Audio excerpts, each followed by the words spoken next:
Je pourrais conclure l'épisode ici. François-Régis Jeanne est un excellent réalisateur de making-of. Point. Mais j'aimerais d'abord souligner quelques finesses de montage vraiment bien faites dans ce film, pour que vous pigiez le talent du mec. I love you.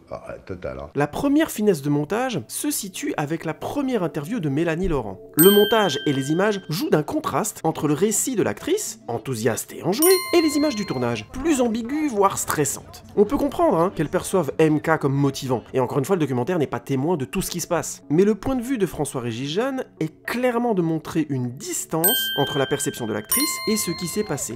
Ou plus modestement, entre la perception de l'actrice et la perception de François-Régis Jeanne. Peu importe de savoir qui a raison, on ne le saura jamais. Bien, sauf qu'il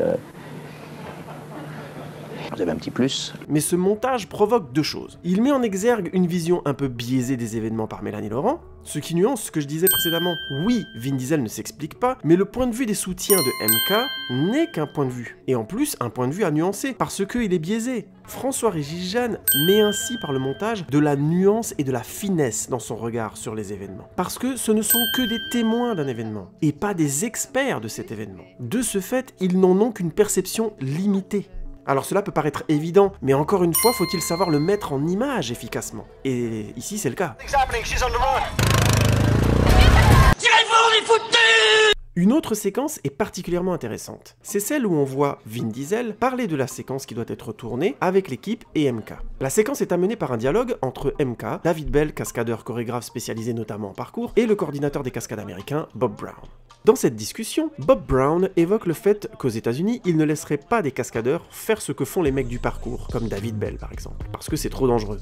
Ne t'inquiète pas, ça va bien se passer. Et du coup, MK explique en interview, pour renchérir, qu'il faut 3 cascadeurs pour faire une seule chute aux États-Unis. Et en fait, c'est assez vrai. La préparation des scènes de cascade aux États-Unis est plus lourde. Les normes de sécurité y sont beaucoup plus dures qu'en France, notamment à cause des différentes assurances, et c'est évident, mais aussi à cause du syndicat des cascadeurs, qui est très fort et qui protège les intérêts des cascadeurs. Pour la petite parenthèse, en France, il n'y a aucun syndicat fort de ce type. Et comme par hasard, les conditions de travail sont plus discutables.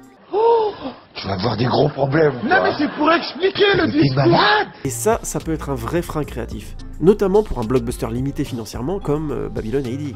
Mais c'est aussi une bonne chose pour mieux garantir la protection des cascadeurs. Aussi bien physiquement, ce qui est une bonne chose, que financièrement.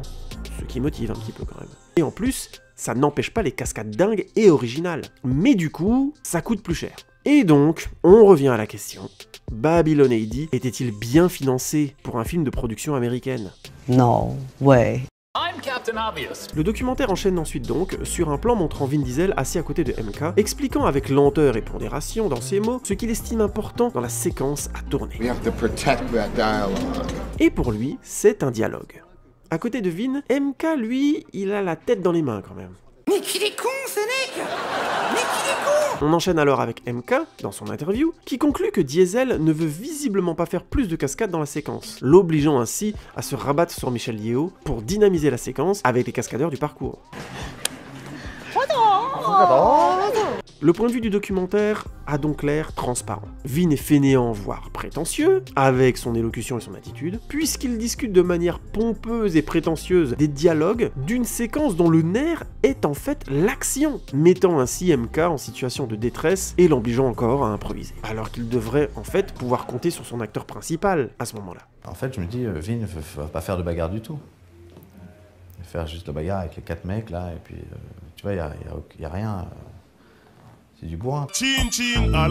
Seulement, il y a un deuxième niveau de lecture de la séquence. L'introduction par la discussion sur le contexte des cascades dans les tournages aux États-Unis évoque surtout la différence de point de vue sur le tournage entre MK, son équipe, et l'équipe américaine. Bob Brown ne se justifie pas, il me semble. Il est admiratif des risques pris par les cascadeurs français, alors qu'en fait ils sont mal protégés. Par contre, MK est unilatéral en face, et considère le système d'organisation des cascades aux États-Unis comme contraignant et frustrant.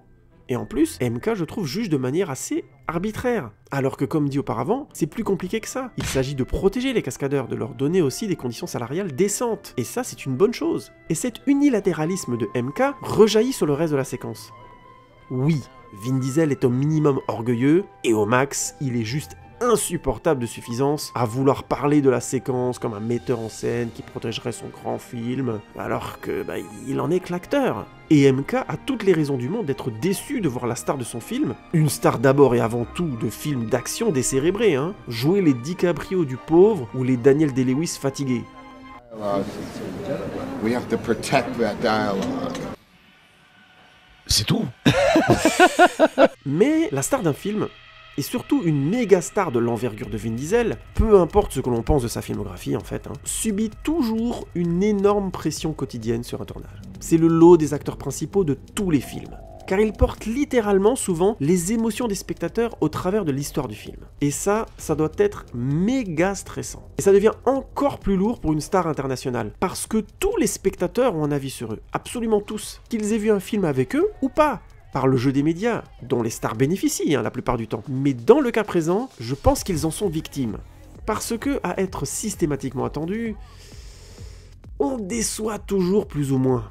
Putain la vache, je comprends pas un mot de ce que vous racontez. Allez-y, excusez-moi, reprenez depuis le début, je vous écoute. C'est vraiment une sacrée pression déjà. Mais cette pression se double de la pression sociale pendant le tournage. La star a une image médiatique qui lui colle à la peau. Et tous les membres de l'équipe de tournage en subissent aussi l'influence, hein. Quand même la star, Vin Diesel et tout, on était comme des oufs. Enfin, moi j'étais comme un fou. Et genre, waouh, il arrive.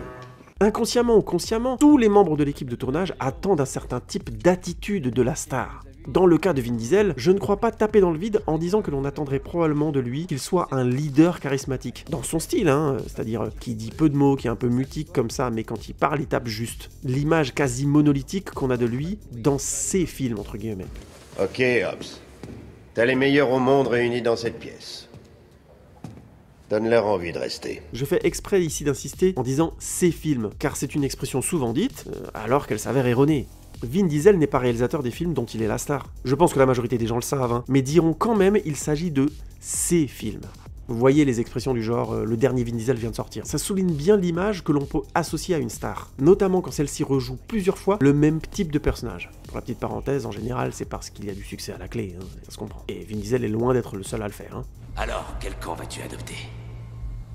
Qui parle de camp? Je compte pas m'éterniser ici. C'est quand même bien fait.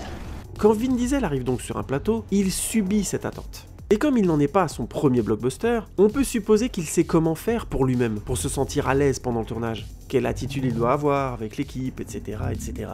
Donc c'est vrai, et c'est là où je veux en venir, qu'il a l'air prétentieux durant cette séquence. Mais c'est peut-être aussi sa manière à lui de correspondre à la pression de l'attente autour de lui. Et dans le même temps, c'est probablement sa manière à lui de s'impliquer dans le processus de création. Alors ok, il le fait en discutant, probablement pompeusement, avec emphase en plus, de choses a priori désuètes, voire au minimum moins importantes. Mais au moins, il essaye de donner l'impression qu'il s'intègre au processus de création du film. Certes, encore une fois, maladroitement, ou au pire, sournoisement, mais il essaye de s'impliquer, d'aimer ce qu'il va tourner, d'aimer le film, à sa manière. J'ai attrapé un coup de soleil, un coup d'amour, un coup de je t'aime. Et c'est bien MK ici, en fait, qui manque de nuances. En rejetant l'attitude de Diesel, en le cachant mal, et surtout en ne se souciant visiblement pas de la pression sociale que Vin subit. J'ai déjà évoqué avant le stress que MK subissait. Mais cela ne compense pas ici son manque de considération, il me semble, et son manque de compréhension, visiblement, de son acteur principal. Je dis manque de compréhension, et c'est un point crucial ici, parce que Vin Diesel, c'est aussi Mark Sinclair. C'est tout. Et Mark Sinclair est aussi, ou a aussi été, un réalisateur. Ce que je veux dire, c'est que Vin Diesel a réalisé des films.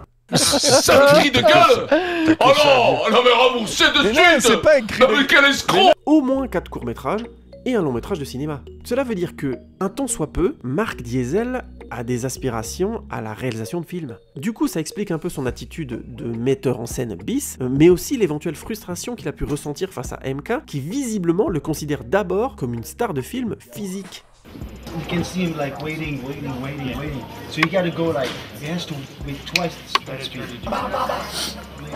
Go faster. I need faster. This is too slow. D'ailleurs, MK s'adresse essentiellement à lui dans le documentaire en essayant de le motiver à bouger plus vite, à faire les cascades, à jouer à l'acteur d'action qui fait ses cascades lui-même. Et c'est visiblement la manière de procéder de MK. Des tournages physiques où une grande partie du processus de création se décide au moment du tournage du plan. Mais Vince Sinclair veut être considéré plus comme un acteur avec toute sa palette, c'est-à-dire physique et dramatique. C'est à mon avis ce qu'il essaye d'exprimer, encore une fois maladroitement, en parlant avec lourdeur d'un dialogue anodin au milieu d'une grande scène de baston. Right now, I'm just trying to get the momentum and getting a real interesting scene. Ce que tu dis n'a aucun sens. Mais faut me comprendre, Mark Diesel n'a pas pour autant moins tort que MK, hein, puisqu'il se permet par la suite de compliquer le travail du réalisateur de manière puérile. Mais je viens pas. Pourquoi? Parce que l'autre il m'emmerde. Et il finit même par lui voler son projet de 4 années, voire plus. Et ça, c'est pas très sympa, monsieur Toretto, hein? Eh, c'est courir ou mourir, tu te rappelles? Mais MK, dans cette séquence, montre selon moi qu'il a indirectement sous-estimé son acteur principal. Et malheureusement, il est tombé sur une star particulièrement difficile quand elle est vexée, hein?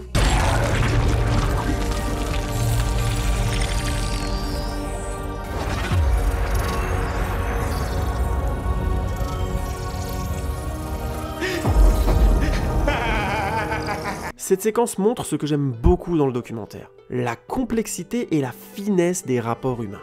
Deux personnes qui souhaitent au départ collaborer pour réussir un pari ambitieux et qui finissent par ne pas se comprendre, mais alors pas du tout, voire à se faire la guerre carrément. Au mépris de l'œuvre artistique. We've now communicated. People should know what the fuck they're doing.